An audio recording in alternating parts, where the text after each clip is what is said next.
I'm never eating at a buffet again. We have a tradition of going to a buffet for my birthday dinner. As I got older, it became harder to get my small family together for a meal. My brother left for school, and my parents both got pretty into their jobs. When the day came, I got lucky and my brother came back for a weekend. My parents, far too busy, but promised we could do dinner later with just them, and I accepted the offer. If I went out with them later, I can go with my brother now, so I got 2 birthday dinners. I picked out the place I wanted to eat at. There was a Chinese buffet pretty close by that I loved. The food was great, and they had some aquariums with massive kois inside for people to watch while they ate. The place looked beautiful as well. The entire restaurant covered in red and gold, making me wonder why it wasn't a more popular spot. The hostess silently directed us to an empty table. Besides the workers, we were the only ones inside. For how good the food was, I felt bad that this place wasn't packed. We got our drinks and went to load up our plates. The dinner was fairly normal for a while. I roasted my brother in a way only a little sister could. He pretended to be annoyed but had fun hanging out after being away for so many months. We tried to stay quiet though, so we wouldn't disrupt the server's slow night. I swore I needed to come by this restaurant more often after eating 2 plates of different meat dishes. The food had no reason to be this good. Soon I started to get full, leaving a few pieces of mushrooms and noodles on my plate. My brother had half a slice of cake on his. We sat and talked for a few more minutes, waiting for our stomachs to settle, before attempting to clean the last few bites. As we talked, someone else came in and sat at the table near ours.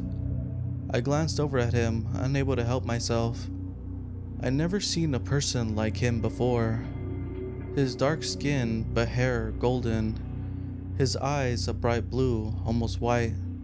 It made them look fake, but I didn't know why someone would wear colored contacts to go out alone for dinner. The staff suddenly started to act weird. They whispered something to the man sitting down and nodded towards us. I met my brother's eyes to see if he wanted to leave or stay to watch what this was all about. The man said something in a low voice that I couldn't make out and waved off the waiter's concerns. The waiter gave us an almost scared look for half a second, then hurried away. I looked around to see almost everyone working in the place suddenly start to hover nearby. The man dressed in a dark red vest with gold pin-striped threads. His shirt buttoned up all the way to his chin, making his neck look stiff. He rolled up his shirt sleeves to the elbows in such a neat way and buttoned them in place with the glittering golden buttons. We both did our best to not stare, finding it hard. He didn't seem to notice the other 2 people looking at him. The stranger sat stiff and proper, waiting for something. The server came over with 2 plates in his hands, piled with stir-fried rice and some sweet and sour chicken. I gave my brother another look, wondering who was this guy that made him so important. A buffet server would bring him food. The plates were set down and the man started to eat. Then more servers came over. My mouth dropped open as more plates were set down. Soon the entire table was covered with dishes overloaded with different kinds of food. I couldn't even finish a plate and a half of what has been placed down in front of this man. Did this guy have friends coming by? No, the table he sat at only could hold 4 people. This was way more food than what 4 people could eat. In the time the plates had been set down, the man finished the first 2. He set the clear plate aside, and the server scooped them up for more to be set down in their place. This man wasn't big. He looked railed in, and yet he already ate more than what myself and my brother did in 2 minutes after sitting down. We should have paid for a bill and left, but we sat in our seats transfixed at the sight before us. We no longer tried to hide staring at this man eating. Another 4 plates set aside and the servers were sweating. They were acting as if a wild animal came inside but needed to act professional serving it. The music that played over some sort of hidden system cut out, letting us hear the sounds of his cutlery against his plates, and faintly a dishwasher running somewhere in the kitchen. Oddly enough, the man wasn't making any disgusting chewing sounds. Well, until he got to the shrimp plate. The restaurant served the whole shrimp with the head still attached. I never tried eating them before. The man didn't take the heads off. He just shoved the whole thing in his mouth, and I could still hear the shells crunching as he chewed. I already lost track of how much food he'd already eaten. I caught my brother's eyes again, and he mouthed a silent. His face pale, and I assumed my own expression was the same look of horror. The strange man got to a place of some sweet and sour short ribs. They honestly were my favorite thing served at the restaurant, and I tensed up, waiting to see if he ate them the same way he ate the shrimp. Shells were one thing, but bones? There was no way he was gonna eat the bones.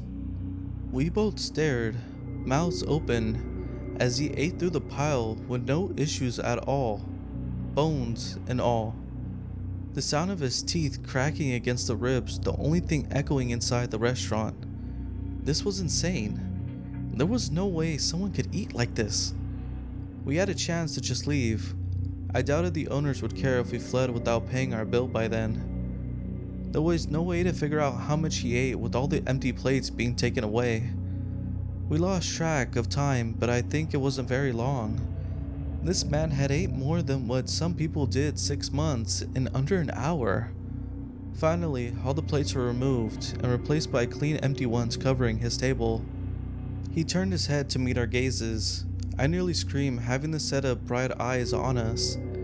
We froze, unable to move when he stood up, adjusting his vest. Even after eating so much, he didn't make a mess. No drips of sauce on his vest or at the corners of his mouth.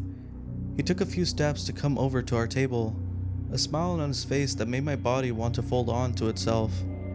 He stopped and placed a hand on the back of my chair, trying to look as friendly as possible. I wanted to scream. I looked at my brother, silently begging him to do something. His hands went for his butter knife, gripping it so tightly his knuckles turned white. If this man tried anything to his little sister, he might attack him. Thank God for older brothers. I am so sorry both of you needed to witness all of that. It must have been unnerving for you, but I and this restaurant had a wonderful dessert prepared for me tonight, and I needed to come in right away. The stranger spoke with this sweet voice. You ate the bones? I choked out, unable to say anything else. Oh, yes, I am able to digest things like that. One should always clean their plates. It's an insult to chefs and the food otherwise, he said, and his eyes fell onto our plates. We still had a few things left over. I started to sweat, my chest getting tight, waiting for him to do something. My mind going crazy with thoughts of what the hell this man really was, and what he would do with us for not finishing our meals. But I suppose a few pieces left behind isn't the end of the world. After all, you did see something a bit strange.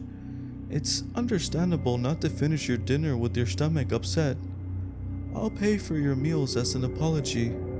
I do know that my eating habits are a bit different from your own, he said as his friendly tone never wavered. I sighed, and my brother relaxed his grip on the knife. I wanted to leave, and nearly did so when I saw his face twist into horror. He saw something before I did, and I heard a sound of muffled screaming. I tensed again, praying that if I didn't move, nothing would happen. The sound got closer, and out of the corner of my eyes, I saw servers dragging a bound man through the empty dining room. He struggled harder when he got closer to the table of empty plates. His pleas for help hidden under a cloth stuffed into his mouth and wrapped around his head. Oh, here is my special dessert now. This one was found trying to climb into a window of a child in the dead of night. It seems that it wasn't the first time he's done so, just the first time he was caught. My dinner threatened to come back up hearing those words. I would let myself watch the servers place the struggling bound man onto the table and on the plates. He broke a few as he forced them still. He kicked and thrashed, causing some of the broken shards to cut his clothing. The stranger didn't mind. He turned from our table to go back to his with the new meal. I only stayed long enough to watch the stranger's mouth literally unhinged from his jaw. I knew he wouldn't eat his dessert as neat and as proper as he did with his dinner. I grabbed my brother by the wrist and I dragged him out of that place, letting out a small scream when I heard the first sounds of the stranger biting down. We got into his car and got the hell out of there, neither of us speaking. We didn't even notice my brother accidentally stole the butter knife until we got back home. We threw it out, not wanting the thing in our house. It took hours for either of us to finally speak to each other. Do you want to go to the movies instead of dinner for your birthday next year? My brother asked in a shaking voice. I nodded, agreeing with them. It sucks that I can never eat at that restaurant again. I really like their sweet and sour short ribs.